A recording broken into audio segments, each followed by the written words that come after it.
Las luces fluorescentes zumbaban su canto eterno sobre la Terminal 4 del Aeropuerto Internacional John F. Kennedy. Eran las 3:15 de la madrugada de un martes de julio de 2021, y el vasto complejo había adoptado su ritmo nocturno. Los últimos pasajeros del vuelo nocturno habían pasado por seguridad hacía horas, dejando atrás solo al equipo esqueleto de trabajadores nocturnos que mantenían en funcionamiento el aeropuerto más concurrido de América en la oscuridad. Los pisos encerados se extendían sin fin bajo la dura iluminación, brillando como espejos negros que reflejaban al ocasional agente de la TSA haciendo su ronda.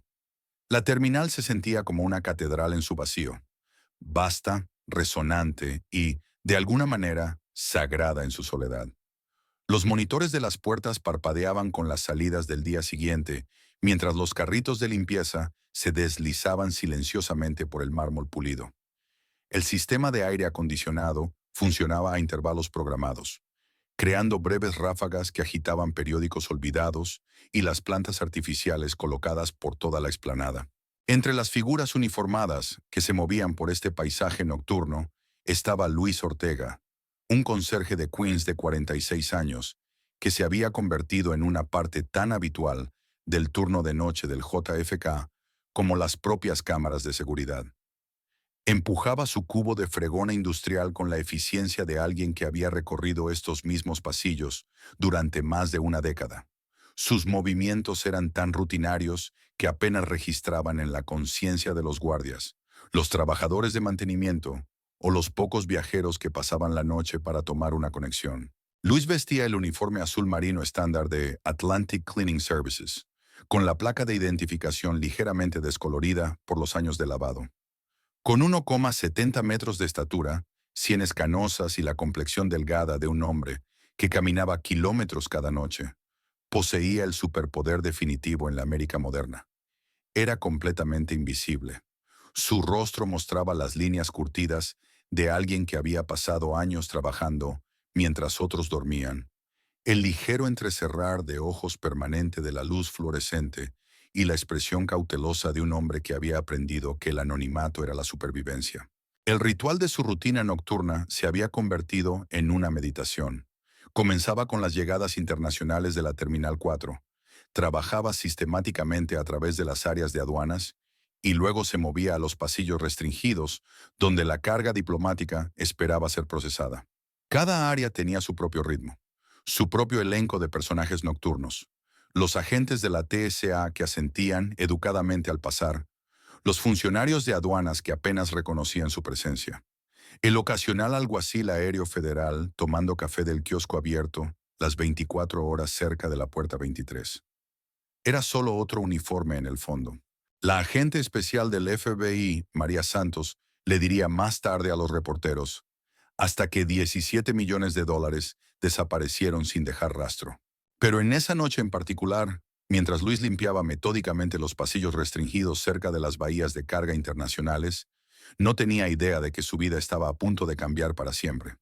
Simplemente movía su fregona en ochos, el mismo movimiento que había realizado aproximadamente 30,000 veces desde que comenzó en el JFK en 2010, sin saber que el destino estaba a punto de transformar a un conserje invisible en uno de los hombres más buscados de América. El área de carga tenía su propia energía misteriosa durante las horas nocturnas. Enormes contenedores de todo el mundo se alineaban en filas organizadas. Su contenido representaba la economía global en su forma más tangible. Electrónica de Corea del Sur, textiles de Bangladesh, autopartes de Alemania, café de Colombia.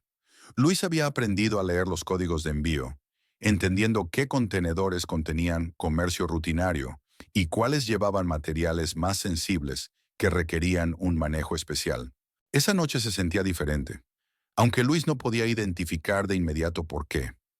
Quizás era el número inusual de contratistas de seguridad moviéndose por las áreas restringidas, o la sutil tensión que percibía entre los funcionarios de aduanas que procesaban las llegadas tardías. Después de 11 años de turnos nocturnos, Luis había desarrollado una conciencia casi sobrenatural de los cambios atmosféricos en el ecosistema del aeropuerto.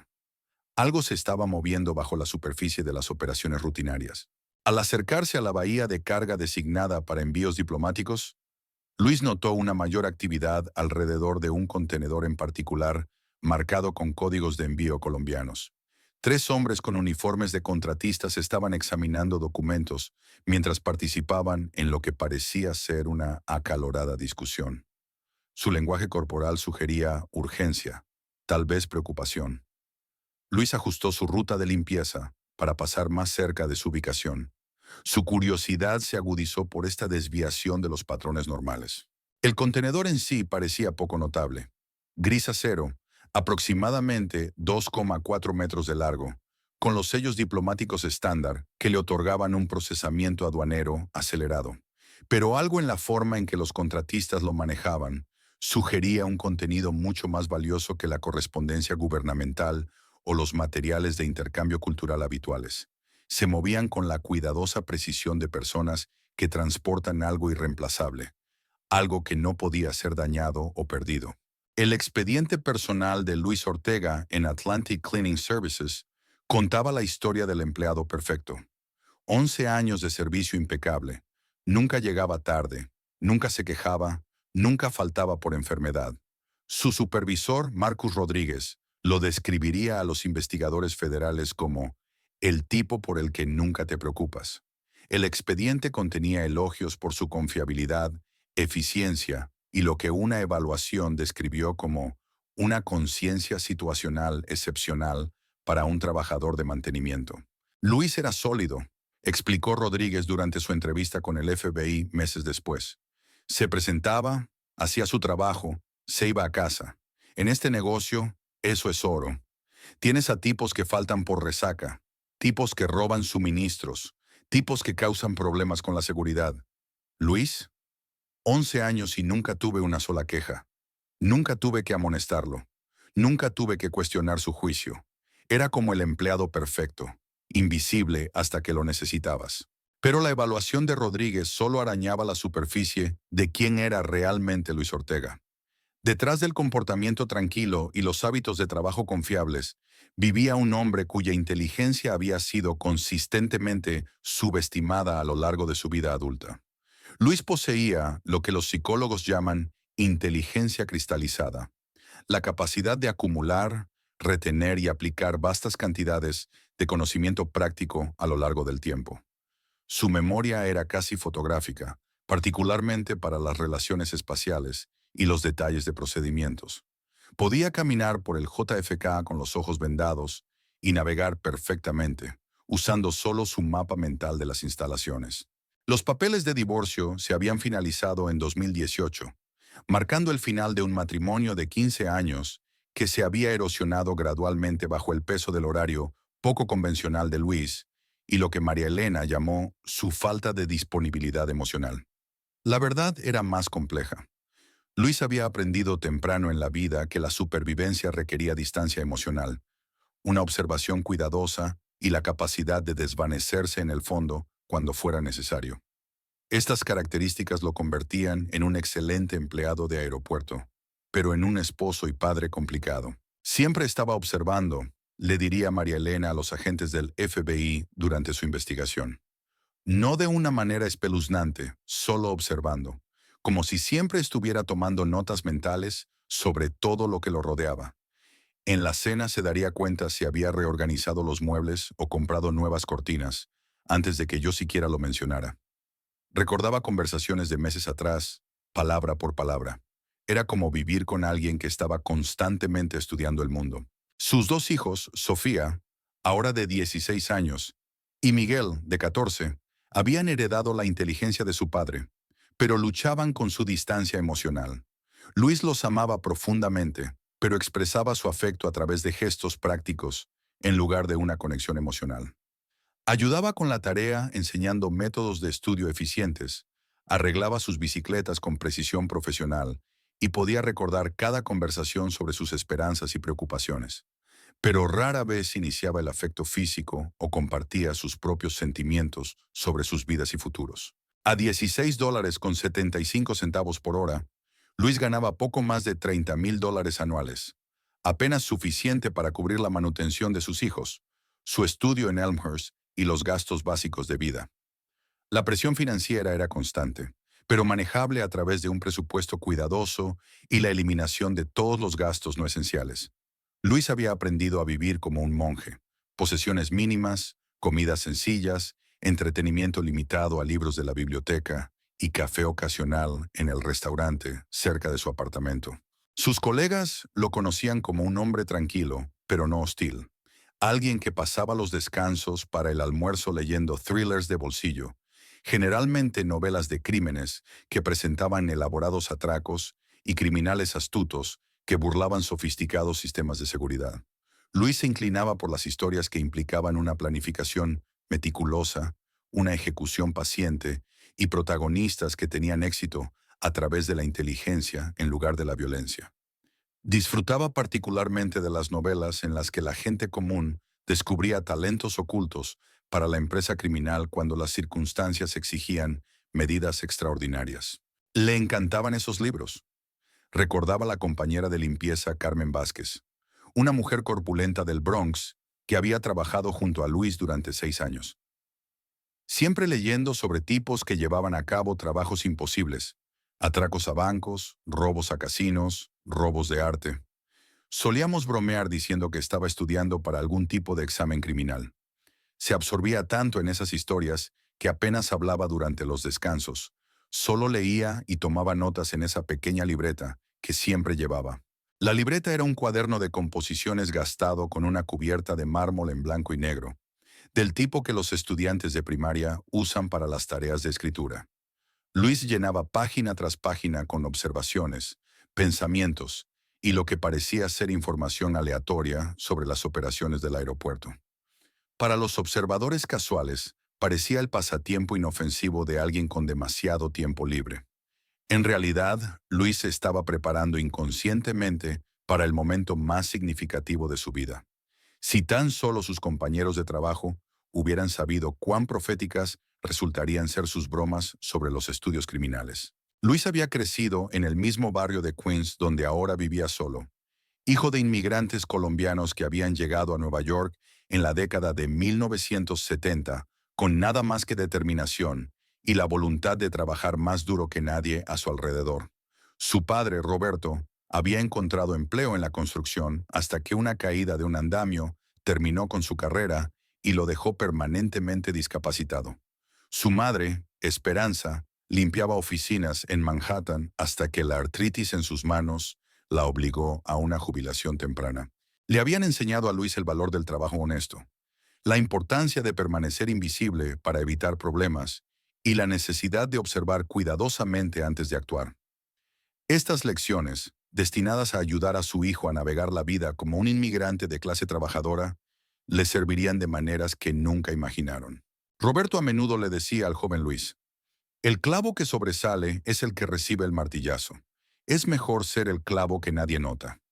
El consejo de Esperanza era más práctico: observa todo, di poco, recuerda lo que importa. Luis internalizó estas enseñanzas tan completamente que se convirtieron en sus principios operativos fundamentales.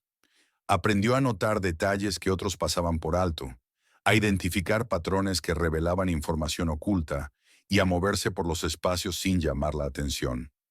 Lo que sus padres pretendían como habilidades de supervivencia para una comunidad marginada, Luis lo desarrolló en algo que se acercaba a un nivel profesional de vigilancia y conciencia de seguridad. Lo que hacía a Luis diferente de sus compañeros de trabajo no era evidente a simple vista. Parecía poseer una conciencia inusual de su entorno, notando patrones que otros pasaban por alto por completo. Sabía qué guardias de seguridad tomaban descansos prolongados para fumar y exactamente cuándo ocurrían esos descansos. Entendía qué cámaras tenían puntos ciegos creados por soportes estructurales o equipos de mantenimiento. Había memorizado qué puertas se dejaban sin llave durante los cambios de turno y qué áreas permanecían sin monitorear durante ciertas horas. Esto no era paranoia o intención criminal. Era simplemente la hipervigilancia de un hombre que había pasado años moviéndose por espacios seguros sin ser notado. Luis abordaba su entorno como un naturalista que estudia un ecosistema, catalogando comportamientos, identificando relaciones y comprendiendo la compleja red de sistemas humanos y tecnológicos que mantenían la seguridad del aeropuerto. Era como un fantasma que estudiaba a los vivos. Observaría más tarde la agente Santos durante las sesiones informativas del caso. Una vez años observando, aprendiendo, memorizando, construyendo un mapa mental de cada debilidad, cada rutina, cada oportunidad. La mayoría de la gente pasa por la vida en piloto automático, pero Luis siempre estaba consciente, siempre analizando. Ese tipo de observación sostenida eventualmente revela patrones que otros nunca ven. Los profesores de justicia criminal que más tarde analizarían el caso de Luis lo identificaron como un ejemplo de lo que llamaron genio criminal accidental. Alguien cuyas habilidades naturales y circunstancias se alinearon para crear un potencial criminal extraordinario sin una intención consciente de desarrollar tales capacidades. Luis no se propuso convertirse en un maestro ladrón más de lo que un músico talentoso se propone convertirse en un virtuoso. Pero años de preparación inconsciente habían creado el conjunto de habilidades perfecto para ejecutar empresas criminales complejas. El 12 de julio de 2021 comenzó como cualquier otra noche para Luis Ortega. Fichó a las 11:47 de la noche, recogió sus suministros de limpieza del almacén compartido por todos los contratistas de mantenimiento y comenzó su ruta asignada a través del área de llegadas internacionales de la Terminal 4. El turno de la noche traía su propio ritmo. Menos caos que las operaciones diurnas, más tiempo para trabajar metódicamente, conversaciones interesantes ocasionales con los guardias de seguridad que mataban el tiempo hasta el amanecer. El equipo de la noche en el JFK formaba su propia microsociedad, una colección de noctámbulos, insomnes y personas de clase trabajadora que habían elegido horarios poco convencionales por diversas razones. Luis los conocía a todos. Janet Morrison, la supervisora de la TSA que estaba pagando la escuela de enfermería de su hija. Carlos Rivera, el agente de aduanas que estudiaba Derecho por correspondencia. Michelle Chen, la coordinadora de tráfico aéreo que prefería las noches porque pagaban mejor y le permitían dedicarse a la fotografía durante las horas de luz. Lo que Luis no sabía era que el vuelo 247 de Bogotá acababa de entregar más que pasajeros y carga legítima. Escondido entre las bolsas diplomáticas estándar y los envíos declarados, había un contenedor revestido de acero con la etiqueta inofensiva «Equipo médico. Ayuda humanitaria urgente». Los documentos enumeraban su contenido como máquinas de diálisis portátiles destinadas a una organización benéfica en el Bronx llamada Hearts Across America's Foundation. La documentación parecía impecable para cualquiera que realizara una inspección de rutina. Sellos oficiales del Ministerio de Salud de Colombia, manifiestos adecuados que enumeraban equipos médicos específicos con números de modelo y especificaciones del fabricante, cartas de organizaciones sin fines de lucro americanas que expresaban la necesidad urgente de los suministros, incluso fotografías de las supuestas máquinas de diálisis con especificaciones técnicas y números de aprobación de la FDA. La realidad era muy diferente, representando 3 años de planificación cuidadosa y corrupción sistemática de los sistemas de ayuda humanitaria legítimos. Dentro de la caja, empaquetados con precisión quirúrgica, había ladrillos de dinero al vacío. 17 millones de dólares en billetes de 20, 50 y 100. Era dinero sucio del cartel de Medellín Norte, ganancias de la venta de cocaína en toda la costa este que necesitaban ser lavadas a través de una red de falsas organizaciones benéficas, empresas fantasma y organizaciones sin fines de lucro corruptas. Cada ladrillo contenía exactamente 50,000 dólares, envueltos en plástico de alta resistencia y dispuestos para igualar el tamaño y la distribución del peso del equipo médico real. La operación había estado funcionando sin problemas durante 3 años, moviendo aproximadamente 200 millones de dólares a través del JFK sin una sola interdicción. Cada mes, a veces 2 veces al mes, llegaban cajas similares a través del sistema de carga diplomática.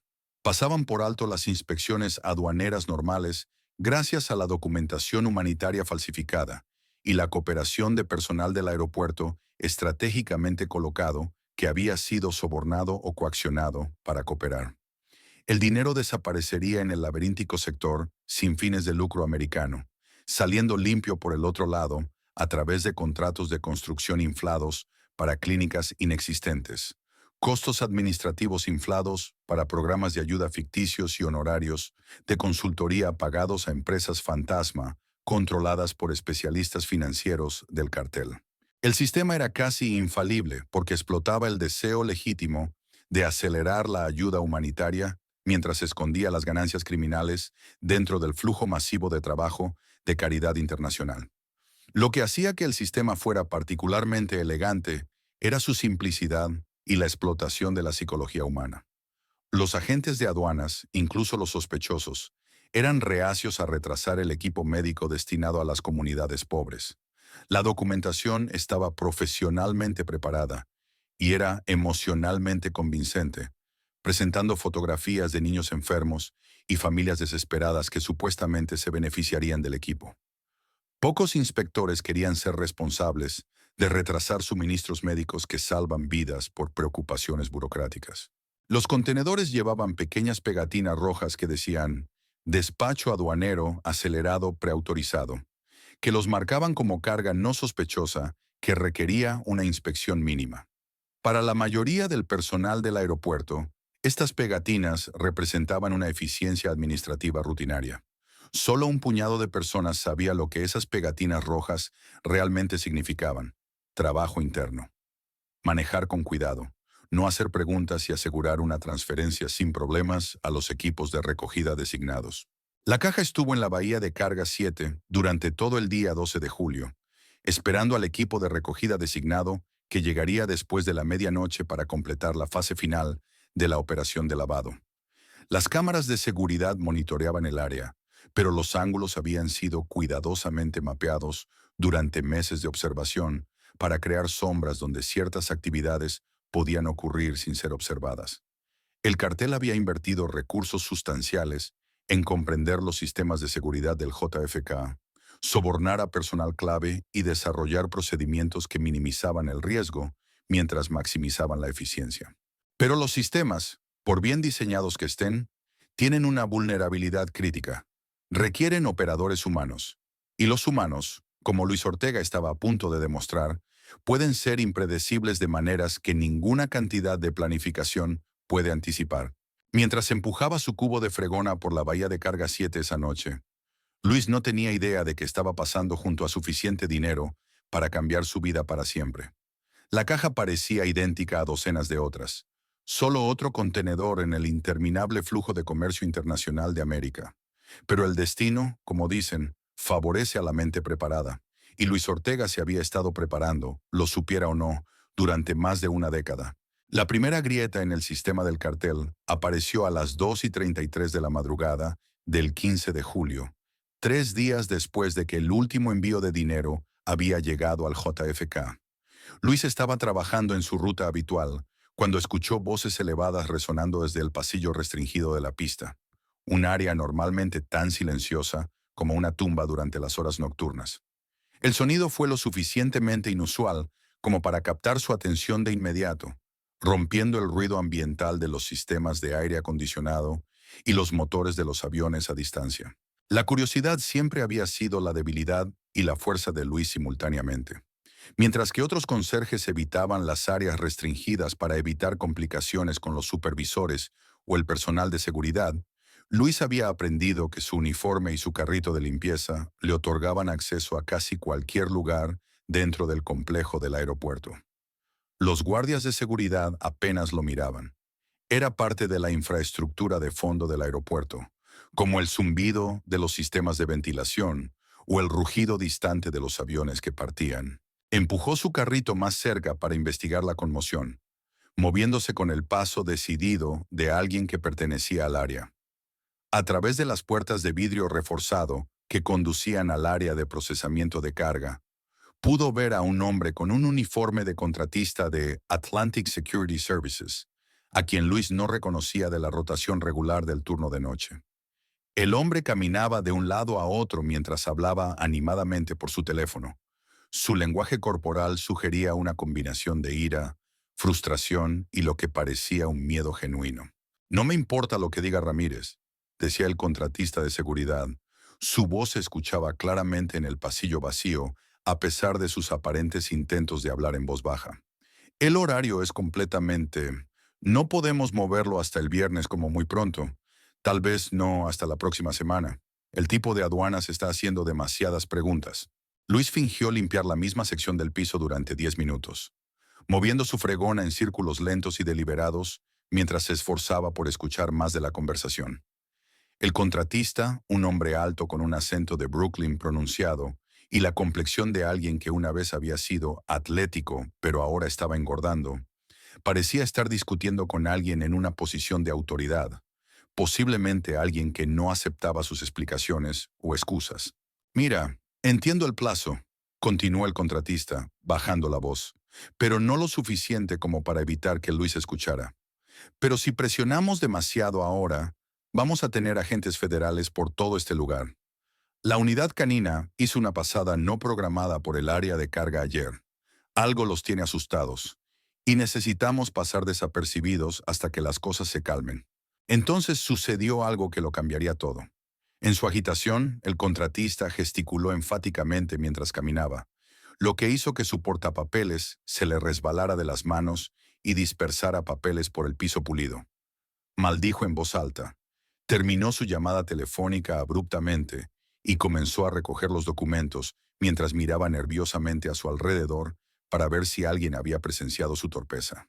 Luis aprovechó el momento con los instintos de alguien que había pasado décadas siendo útil sin ser notado. Moviéndose con la invisibilidad practicada, se posicionó para ayudar a recoger los papeles dispersos. Solo otro empleado de aeropuerto concienzudo, ayudando a un colega en apuros. El contratista apenas lo reconoció cuando Luis le entregó varios manifiestos de envío, formularios de aduanas y lo que parecían ser memorandos internos con membretes de aspecto oficial. Pero en esos breves segundos, mientras Luis recogía y clasificaba los documentos, su memoria entrenada absorbió detalles cruciales que permanecerían grabados permanentemente en su conciencia con claridad fotográfica. Números de contenedores que no coincidían con los formatos de envío internacionales estándar, rutas de entrega que pasaban por alto los procedimientos aduaneros normales a través de lo que parecían ser canales diplomáticos especiales, y horarios de recogida que ocurrían exclusivamente durante las horas nocturnas, cuando la supervisión era mínima. Lo más revelador de todo fue un patrón de envíos recurrentes marcados con esas distintivas pegatinas rojas de despacho acelerado, todos llegando en horarios predecibles desde la misma ciudad de origen, Bogotá, Colombia. Los documentos revelaron una operación sofisticada que claramente había estado funcionando durante un periodo prolongado, con múltiples participantes y una logística cuidadosamente coordinada. Gracias, masculló el contratista, arrebatando los papeles restantes de las manos de Luis, sin hacer contacto visual. De nada, respondió Luis automáticamente, volviendo ya a su fregona y cubo. Pero su mente estaba corriendo con preguntas y posibilidades. 11 años de trabajar de noche en el JFK le habían enseñado el ritmo de las operaciones legítimas, los patrones normales del manejo de carga internacional y los procedimientos estándar para procesar envíos diplomáticos. Lo que acababa de presenciar se sentía fundamentalmente mal. Demasiado secreto, demasiado urgente, demasiado cuidadosamente orquestado para representar un manejo de carga rutinario. Esa noche, en lugar de leer su thriller de crímenes habitual durante el descanso obligatorio para el almuerzo, Luis sacó su gastada libreta de composiciones y escribió todo lo que podía recordar con una atención meticulosa a los detalles que había caracterizado su enfoque de toda la vida. Números de contenedores, códigos de envío, la descripción física del contratista, fragmentos de conversación telefónica escuchados y el momento preciso de todo lo que había observado. Aún no entendía con qué se había topado, pero sus instintos, perfeccionados por años de leer elaborados esquemas criminales y observar el comportamiento humano bajo estrés, le dijeron que había descubierto algo significativo. El conserje invisible acababa de convertirse en un investigador accidental, aunque no comprendería completamente las implicaciones hasta varias semanas más tarde. En los días siguientes, Luis se encontró prestando más atención a las actividades alrededor de la bahía de Carga 7, el área donde se había almacenado el contenedor sospechoso. Sus deberes de limpieza le proporcionaban la cobertura perfecta para una observación prolongada, lo que le permitía notar patrones que serían invisibles para los observadores casuales. Comenzó a ver que ciertos contenedores recibían un trato diferente: procesamiento acelerado, inspección mínima y manejo por parte de personal específico que no seguía los procedimientos estándar. Más importante aún, Luis comenzó a comprender que sus años de invisibilidad le habían proporcionado algo invaluable: un conocimiento integral de las operaciones del aeropuerto que incluso muchos profesionales de la seguridad carecían. Sabía cosas que los supervisores y administradores no sabían porque había estado presente durante miles de cambios de turno, modificaciones de políticas y ajustes de procedimientos que ocurrían durante las horas nocturnas cuando la mayoría del personal de gestión estaba ausente. El hombre invisible había estado observando y aprendiendo durante más de una década. Ahora, por primera vez en su vida adulta, Luis Ortega comenzó a considerar cómo ese conocimiento podría usarse para algo más significativo que mantener pisos impecables y papeleras vacías. En las semanas siguientes, Luis Ortega transformó su rutina nocturna en una operación de inteligencia encubierta que habría impresionado a los especialistas en vigilancia profesional. Sus deberes de limpieza le proporcionaban la cobertura perfecta para una observación sistemática, lo que le permitía estudiar las operaciones de carga con la paciencia metódica de alguien que había pasado años desarrollando experiencia en pasar desapercibido mientras absorbía la máxima información. Comenzó a mapear los patrones de actividad nocturna alrededor de la bahía de carga 7 con precisión científica, documentando todo en su libreta de composiciones, usando un simple sistema de códigos que parecería notas de mantenimiento para los observadores casuales. El mismo grupo de contratistas aparecía cada pocas semanas, siempre entre las 2 a.m. y las 4 a.m., siempre manejando contenedores marcados con esas distintivas pegatinas rojas de despacho acelerado.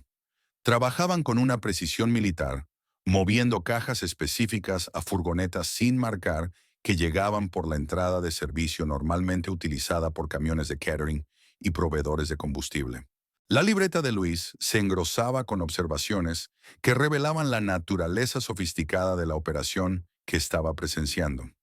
Documentó qué cámaras de seguridad tenían puntos ciegos creados por soportes estructurales, accesorios de iluminación o equipos estratégicamente colocados. Anotó que guardias tomaban descansos prolongados y precisamente cuándo ocurrían esos descansos. Identificó las puertas que permanecían sin llave durante los cambios de turno y las áreas que no eran monitoreadas durante periodos de tiempo específicos. Sus novelas de crímenes le habían enseñado a pensar simultáneamente como un criminal y un investigador, a ver las vulnerabilidades mientras entendía los sistemas diseñados para prevenir su explotación. Libros de autores como Elmore Leonard, Donald Westlake y Richard Stark le habían proporcionado a Luis una educación a nivel de posgrado en metodología criminal, enseñándole que los crímenes exitosos requerían entender los sistemas de seguridad mejor que las personas que los operaban. El avance llegó el 3 de agosto, cuando problemas mecánicos con las puertas hidráulicas de la bahía de carga 7 obligaron a los trabajadores a dejar un contenedor parcialmente abierto durante las operaciones de carga. Luis estaba limpiando cerca cuando un operador de montacargas luchaba con el mecanismo de la puerta que funcionaba mal, creando una oportunidad de observación que duró casi 20 minutos, mientras el personal de mantenimiento intentaba reparaciones. Lo que Luis vio a través de ese contenedor parcialmente abierto cambió su comprensión por completo. En lugar de equipo médico o materiales diplomáticos legítimos, vislumbró pilas ordenadas de paquetes sellados al vacío que obviamente no eran suministros humanitarios. Los paquetes tenían forma de ladrillo, estaban envueltos en plástico de grado industrial y dispuestos con la precisión matemática de la moneda almacenada en las bóvedas bancarias. Incluso desde una distancia de 9 metros, Luis reconoció exactamente lo que estaba viendo: más dinero en efectivo de lo que había visto en su vida. Más dinero de lo que había imaginado que podía existir en un solo lugar. Esa noche, Luis se fue a casa a su estudio y realizó una investigación con el mismo enfoque metódico que aplicaba a cada aspecto de su vida. Usando las computadoras públicas en la Biblioteca Central de Queens, nunca había tenido una computadora personal o un teléfono inteligente. Viendo tales dispositivos como posibles herramientas de vigilancia, Buscó información sobre envíos de ayuda humanitaria desde Colombia, organizaciones sin fines de lucro que operaban en el Bronx y patrones históricos de lavado de dinero a través de organizaciones benéficas falsas. Las piezas del rompecabezas se ensamblaron en una imagen clara y perturbadora. Luis había descubierto una importante operación de lavado de dinero, casi con toda seguridad conectada a organizaciones de narcotráfico que necesitaban transformar las ganancias en efectivo de las ventas ilegales en instrumentos financieros legítimos. Los envíos mensuales no eran suministros médicos, sino dinero sucio que se procesaba a través del sistema sin fines de lucro americano, explotando los protocolos de ayuda humanitaria para pasar por alto las inspecciones aduaneras normales. Las pegatinas rojas no eran despachos aduaneros legítimos, sino señales para el personal corrupto del aeropuerto, indicando qué contenedores requerían un manejo especial y un escrutinio mínimo. La operación claramente había estado funcionando durante años, lo que sugería un nivel de sofisticación y corrupción que se extendía mucho más allá del simple soborno de empleados individuales. Luis comprendió que poseía información que valía millones para las agencias de aplicación de la ley y que potencialmente valía su vida si las personas equivocadas descubrían su conocimiento. Los carteles de la droga no dudaban en eliminar las amenazas a sus operaciones, y Luis no se hacía ilusiones sobre lo que sucedería si sus actividades de vigilancia fueran detectadas por la organización que dirigía el esquema de lavado. Pero también reconoció algo más, algo que sus años de leer ficción criminal lo habían preparado para ver con claridad. El sistema fue diseñado para ser invisible y seguro, pero Luis había estado estudiando la invisibilidad durante toda su carrera. Conocía los ritmos del aeropuerto mejor que la mayoría de los profesionales de la seguridad. Entendía sus debilidades operativas más completamente que los administradores que lo gestionaban y tenía acceso a áreas que la mayoría de los empleados nunca veían. Más importante aún, Luis había identificado la vulnerabilidad crítica de la operación. Se basaba en la rutina, la previsibilidad y la suposición de que nadie estaba prestando atención. Los criminales habían diseñado su sistema para explotar la psicología humana y la inercia burocrática, pero no habían anticipado a alguien como Luis, una persona con el acceso y la inteligencia para comprender lo que estaba sucediendo, combinados con la paciencia para estudiar sus métodos durante un periodo prolongado. Por primera vez en su vida adulta, Luis Ortega comenzó a planear un futuro que se extendía más allá de fregar pisos y vivir de sueldo en sueldo. Comenzó a planear lo que los escritores de crímenes reconocerían como el atraco perfecto, no porque fuera técnicamente complejo, sino porque explotaba los supuestos fundamentales que hacían que el objetivo fuera vulnerable. Luis pasó las siguientes semanas desarrollando lo que en privado llamó el inventario, un catálogo exhaustivo de todo lo que había observado sobre la operación de lavado de dinero, horarios de llegada de los contenedores, procedimientos de recogida, personal involucrado, vulnerabilidades de seguridad y, lo más importante, la ubicación precisa donde millones de dólares en efectivo del cartel permanecían sin vigilancia durante días. También comenzó lo que él consideraba planificación de escenarios, analizando diferentes enfoques para lo que estaba cada vez más seguro de que era la oportunidad de varias vidas. Luis abordó esta planificación con la misma minuciosidad sistemática que caracterizaba cada aspecto de su trabajo, considerando no solo la mecánica de adquirir el dinero, sino también los desafíos igualmente importantes de evitar ser detectado y desaparecer con éxito. Las novelas de crímenes le habían enseñado que la mayoría de los criminales fracasaban no porque sus planes fueran técnicamente defectuosos, sino porque no pensaban lo suficientemente lejos. Se enfocaban en adquirir dinero o bienes, pero descuidaban las complejidades de evitar la captura, gestionar los activos robados o crear nuevas identidades que resistirían el escrutinio. Luis estaba decidido a no cometer esos errores.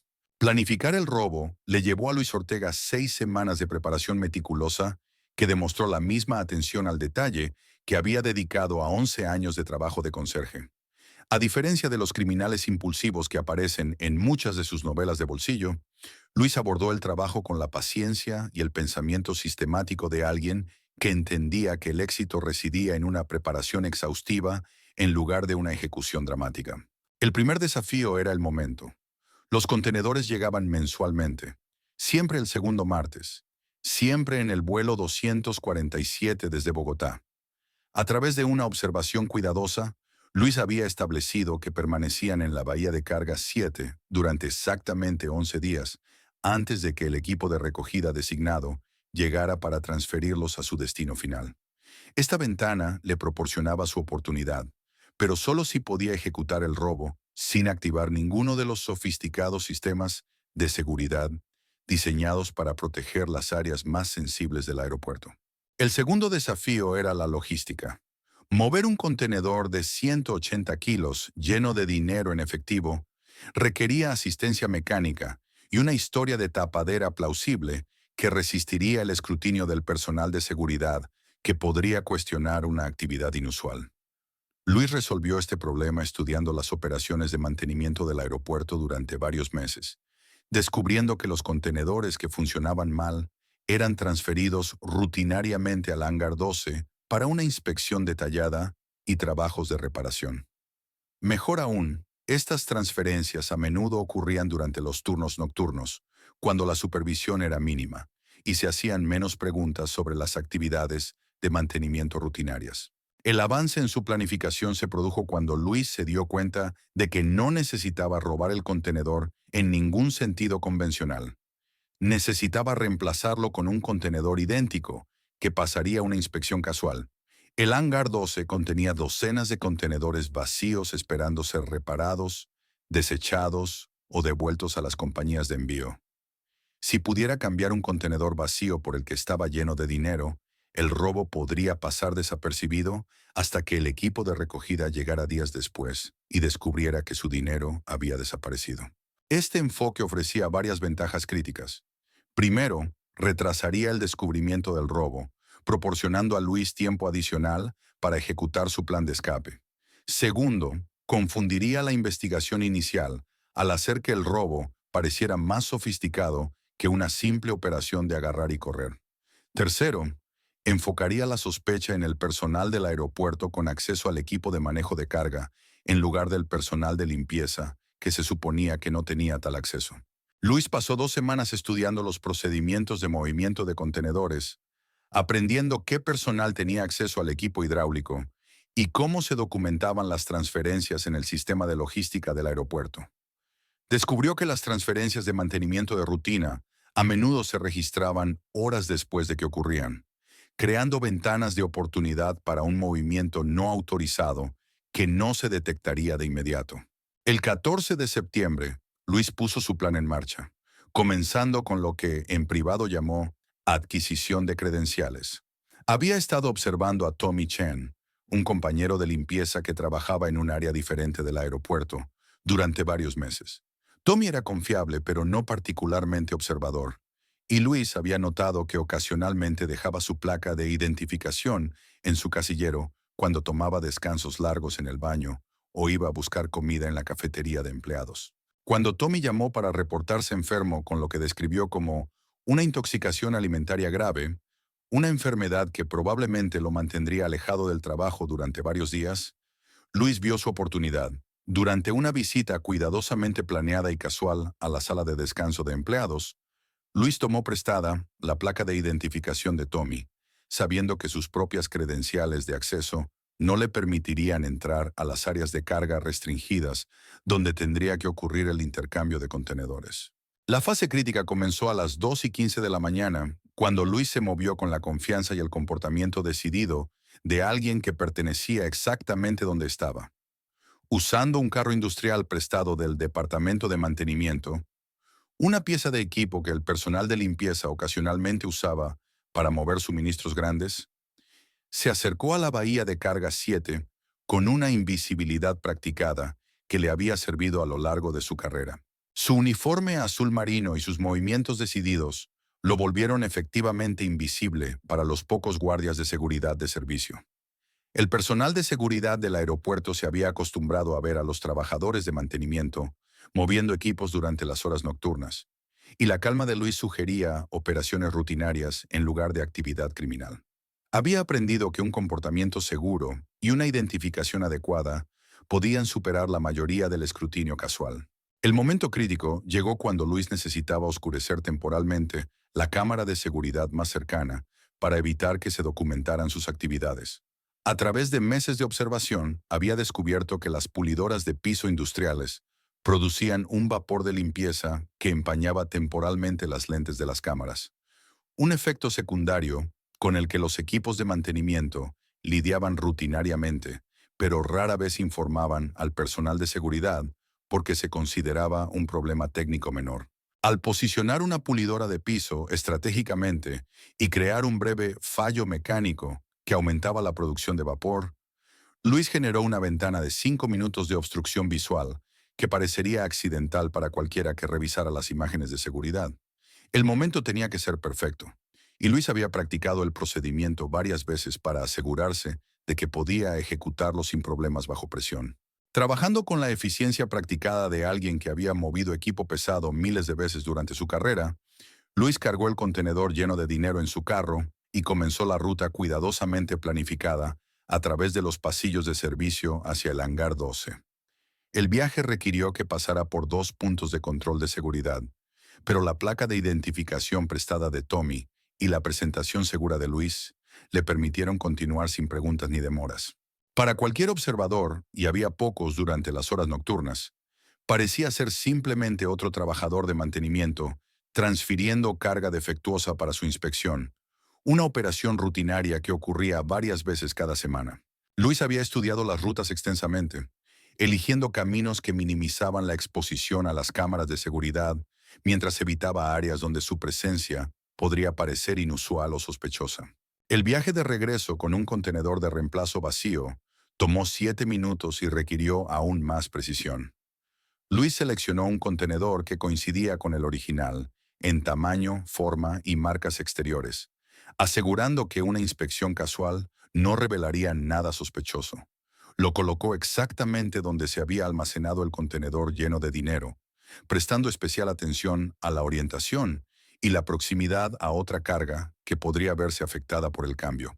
La diferencia de peso entre los contenedores llenos y vacíos podría eventualmente plantear preguntas durante el manejo de rutina, pero Luis calculó que tales preocupaciones surgirían solo después de que el equipo de recogida, programado, llegara para recoger lo que creían que era su dinero.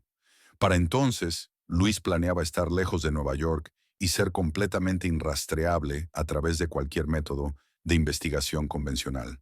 Toda la operación consumió 13 minutos y 47 segundos, cronometrados con precisión por Luis, usando un reloj digital que había comprado específicamente para la operación. Devolvió el carro prestado a su lugar apropiado, restauró el funcionamiento normal de la pulidora de piso y reanudó su rutina de limpieza regular sin ninguna desviación aparente de su horario o comportamiento normal.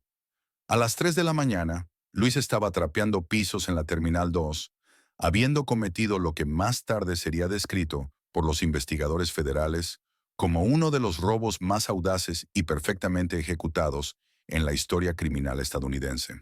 El contenedor de 17 millones de dólares ahora estaba en el hangar 12, efectivamente escondido entre docenas de otros contenedores de envío que esperaban un mantenimiento de rutina, mientras que un señuelo vacío ocupaba su lugar en la cadena de lavado de dinero del cartel. Pero el robo en sí fue solo el comienzo del plan de Luis. El verdadero desafío estaba por delante: extraer el dinero del aeropuerto, convertirlo en una forma manejable y desaparecer por completo antes de que alguien se diera cuenta de lo que había sucedido.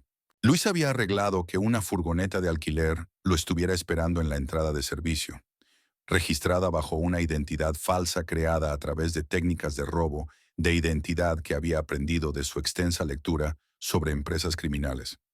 La carga del contenedor tendría lugar durante el turno de la noche siguiente, cuando incluso menos personal estaría presente para presenciar la fase final de su operación. Pero mientras Luis empujaba su fregona por los pasillos vacíos de la terminal, manteniendo la misma rutina que había definido su vida durante más de una década, no tenía forma de saber que su crimen perfecto estaba a punto de convertirlo en el objetivo tanto de los investigadores federales como de una de las organizaciones criminales más peligrosas de América del Sur. El dinero era suyo, pero la verdadera prueba apenas comenzaba. Durante 6 días después del robo, Luis Ortega mantuvo su rutina normal con la disciplina y la atención al detalle de un actor de método, preparándose para la actuación más importante de su vida.